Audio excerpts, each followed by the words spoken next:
महाराष्ट्र कर्नाटकातील प्रसिद्ध वळू मालक श्रीशैल दळवाई तिकोंडी राजाचे मालक यांच्या तोंडून खिल्लारच्या भोवऱ्यांबद्दल माहिती. गळचेप कुठं असते? गळचेप म्हणलं तर इथून पुढे इकडं इथं असून असं रेगा असला का नाही ती गळचेप होत आहे.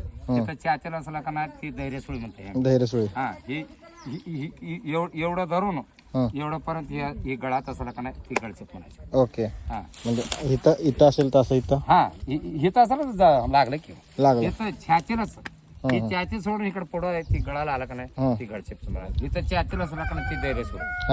हा ते काय प्रॉब्लेम जास्त नाही. मग ही वसंड्याला असला का नाही हे कागीसुळी म्हणतोय कागीसुळी. मग इथं असलेलं असतंय ही मुतारचे म्हणलं तर आम्ही मुतारसुळी म्हणतो. तिथं मागं असला का नाही ते बारीक सुळी आम्ही म्हणतो खाण्यामध्ये असं आहे ना.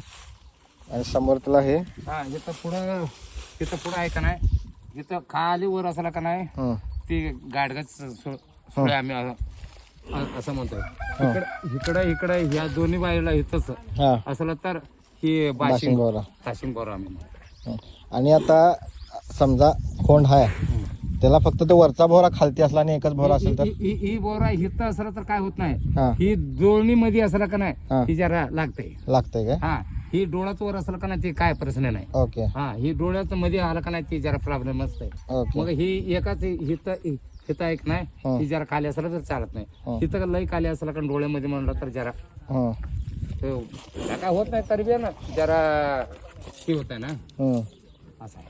आणि मग त्याचा हे गळचेप वगैरे असते त्याचा काय फरक पडतोय?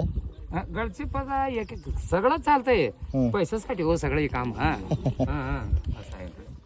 चालते. मग ही काय ही आतला बाजू असलं का नाही इथं काय इथं बी सुळे असते पाहिला ती काय प्रश्न नाही. ही बाहेरचं म्हणलं तर मग ते एक ते चंगम सुळी म्हणून आम्ही म्हणतो.